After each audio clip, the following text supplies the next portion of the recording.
With the season right around the corner, I wanted to discuss a couple of players who I consider to be dark horse candidates to finish as the #1 player at their position, past all of the obvious names, of course. So starting with quarterback, I first wanted to find what some basic requirements are needed to be the QB1 overall statistically. So here's every single QB1 stat line since 2015, and you'll notice that there's a mixture of primarily rushing quarterbacks who had insane seasons like Cam Newton and Lamar Jackson, but also the uber productive passers who also have the ability to rush for a few hundred yards and some touchdowns as well. So if we're looking for some guidelines here to finish as the QB1 overall, I think what we're really looking for are passers who can break 4,500 passing yards and add an additional 400-ish yards on the ground, and then also account for at least 40 to 45 total touchdowns. So with those general parameters in place, my dark horse QB1 for 2023, after all of the obvious names, is Deshaun Watson. And to put it plainly, the last full season we had from Watson, he put up 4,800 yards and 33 touchdowns through the air, plus an additional 453 on the ground, easily clearing those yardage thresholds we just wanted. And with a little bit more touchdown efficiency, he could go from 36 total scores up into the low 40s. Now, of course, right, that was a different team, different offense, different weapons entirely, also now 3 years ago at this point, but he's shown us that that ceiling is in his range of outcomes just as Deshaun Watson, the player. And let's not forget that Watson did that without DeAndre Hopkins. That was the first season after Nuke was traded to Arizona. So Watson put up 4,833 with a 27-year-old Brandon Cooks, who I feel like is pretty comparable to Amari Cooper right now, a 26-year-old and semi-injured Will Fuller, which I just want to believe that Elijah Moore is better than in Cleveland at this point. And then his next 3 targeted players that year were Jordan Akins, Randall Cobb, and old and washed up David Johnson, which I know that David Njoku, Donovan Peoples-Jones, and Nick Chubb are all better than currently than those guys were at that point. So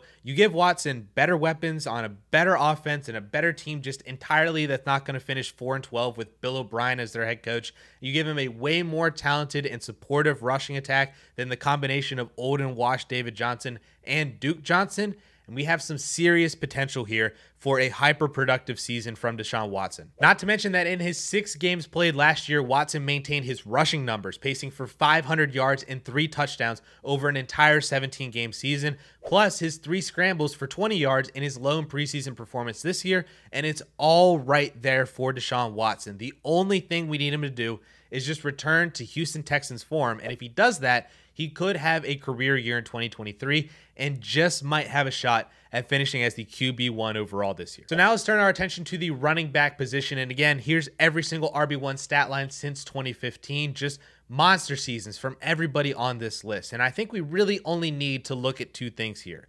volume and touchdowns. And not just rushing volume alone, but receiving volume is also really key here, as all but one of these RB1s caught at least 64 receptions, and all but 2 of them cleared 70 receptions in these seasons. So that's very important, and that already wipes away probably like 90% of the running back pool this year to even be considered as RB1 candidates.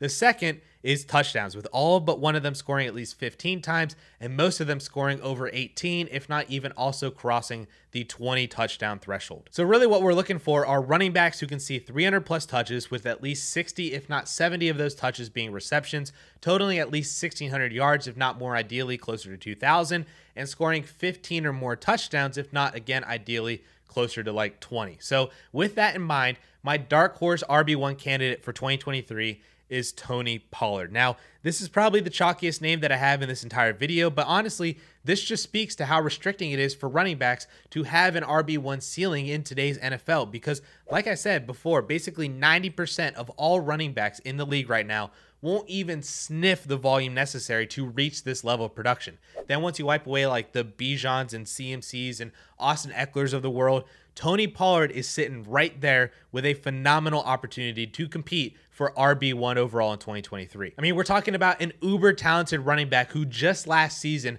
totaled almost 1,400 yards and 12 touchdowns while sharing touches with Ezekiel Elliott and playing only 2 games over 60% of snaps. He just showed what he can do in a limited role last year. Now imagine what he can do with a featured role without Ezekiel Elliott in a running back room where he's only competing with like Malik Davis, Rico Dowdle, and Ronald Jones. But really, we don't have to imagine all too hard, because we saw an idea of what it could look like just last year. From week 7 through 16, over 9 games played, Tony Pollard was on pace for over 300 touches, including 57 receptions, 1,870 yards, and 19 total touchdowns, and actually was the RB2 in points per game over that entire time frame. And that's still with Ezekiel Elliott averaging 17 touches per game and scoring 9 touchdowns himself in those 9 games. I mean, that's it right there, folks. That's the recipe for Tony Pollard in 2023. And that even leaves room for someone else in this backfield to be extremely relevant as a fantasy RB2 this year,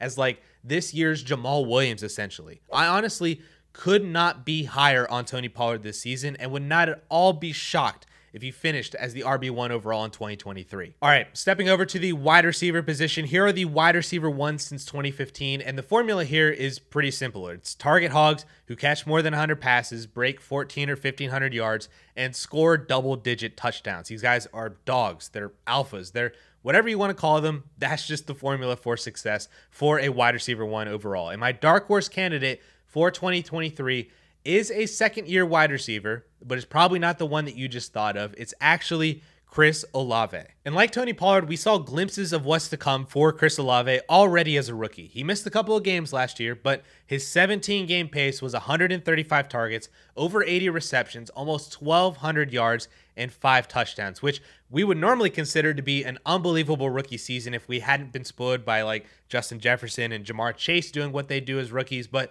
Chris Olave's rookie season was absolutely incredible. Fast forward now to 2023, and the Saints upgraded their quarterback from Andy Dalton, who prior to last year had only eclipsed 7.5 yards per attempt once in his entire career and has never had a season above 67% completion percentage, to now having Derek Carr, who also prior to last year had 3 straight seasons with 7.7 yards per attempt or more and has 4 seasons above a 67% completion percentage, again, all in a row prior to last season. And don't forget that Derek Carr also supported a wide receiver 3 finish for Davante Adams last year with a 100 for 1,514 stat line. So he's a more than capable quarterback here. And then you look at Chris Olave specifically as a player who already averaged over 14 yards per reception last year and also literally shatters almost every single category in reception perception as an elite route runner and separator at all 3 levels of the field, and is the clear-cut wide receiver 1 in this New Orleans Saints offense. All we need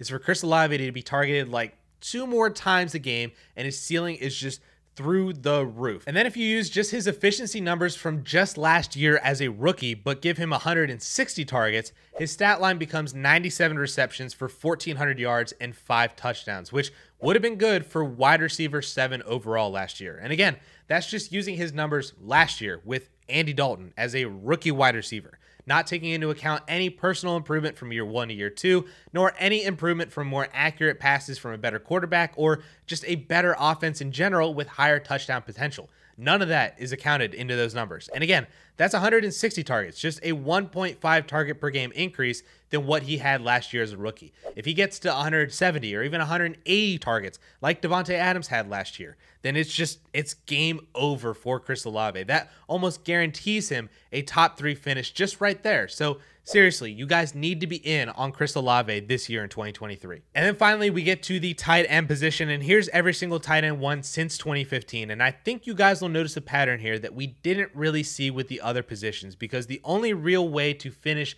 as the tight end one overall is for your name to just be Travis Kelce. If you're not named Travis Kelce, you don't really have a shot. It's just plain and simple. Mark Andrews has the 2nd best odds this year to finish as tight end 1, and even then, it's fairly low odds compared to Travis Kelce. And also, he's not a dark horse name at the position. Everybody knows who he is. He's being drafted as a tight end 2.